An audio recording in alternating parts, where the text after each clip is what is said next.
మన ఇంట్లోని నీళ్లే కదా, మన ఆర్ఓ ప్లాంట్లోనే శుద్ధి అయినవే కదా, నిక్షేపంగా తాగేయొచ్చునని అనుకుంటారు మనలో చాలామంది. తాగునీటి విషయంలో అంతగా శ్రద్ధ చూపించరు. కానీ నిజానికి ఆర్ఓ ప్లాంట్లో శుద్ధి అయినా సరే అందులో రసాయనాల తాలూకు అవక్షేపాలు ఉండొచ్చు. తస్మాత్ జాగ్రత్త అని హెచ్చరిస్తున్నారు నిపుణులు. ఆర్ఓ ప్లాంట్లో శుద్ధి అయ్యే నీళ్ల విషయంలో తీసుకోవాల్సిన జాగ్రత్తల గురించి ఇప్పుడు తెలుసుకుందాం.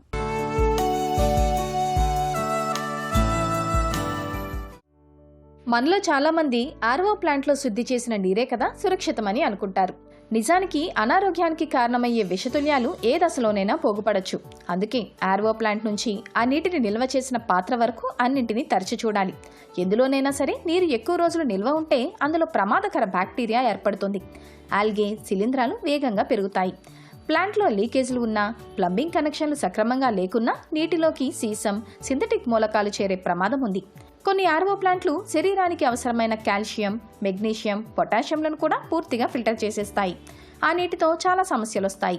ఒకవేళ ఆ నీళ్లనే తాగాల్సి వస్తే ఫిల్టర్ అయిన పోషకాలు ఆహారంలో ఉండేలా చూసుకోవాలి. ఎక్కువ పీడనంలో నీటిని ఫిల్టర్ చేస్తుంటే ఆర్ఓ ప్లాంట్లో వడకట్టే రంధ్రాలు కుచుంచుకుపోతాయి.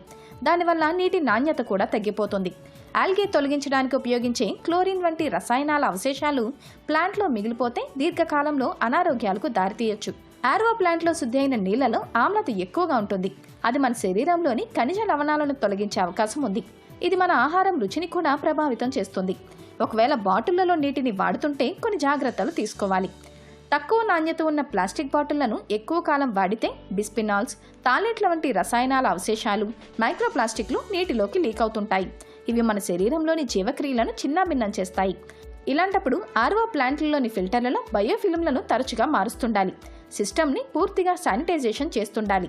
గాలి, కాలుష్యం లోపలికి రాకుండా కంటైనర్లు, బాటిళ్లను గట్టిగా మూసేయాలి. స్క్రూ ఆర్ క్యాప్లు దీనికి బాగా ఉపయోగపడతాయి. బాటిళ్లలో నీళ్లనైతే నేరుగా సూర్యుడి కిరణాలు పడని ప్రదేశాల్లో నిల్వ ఉంచాలి. సూర్యకాంతి నుంచి వచ్చే యువి కిరణాలు నీటి నాణ్యతను దెబ్బతీస్తాయి. ప్లాస్టిక్వి కాకుండా certified food grade stainless steel లేదా HDPE ట్యాంకులను వాడుకోవాలి. వడకట్టే పొరకు నష్టం జరగకుండా పీడనాన్ని ఎప్పటికప్పుడు సరిచూసుకోవాలి. ఆటోమేటెడ్ షట్ డౌన్ వ్యవస్థలు ఏర్పాటు చేసుకోవాలి. ఆర్ఓ ప్లాంట్లను తరచూ తనిఖీ చేయాలి. ఏవైనా కాలుష్య సంకేతాలు, రంగు, రుచి, వాసనలో మార్పులుంటే ఆ నీటిని వాడకూడదు. ప్లాంట్ను సరిచేసుకోవాలి. ఆర్ఓ ప్లాంట్లలోని నీటిని 24 నుంచి 48 గంటల్లో తాగేయడం మేలు.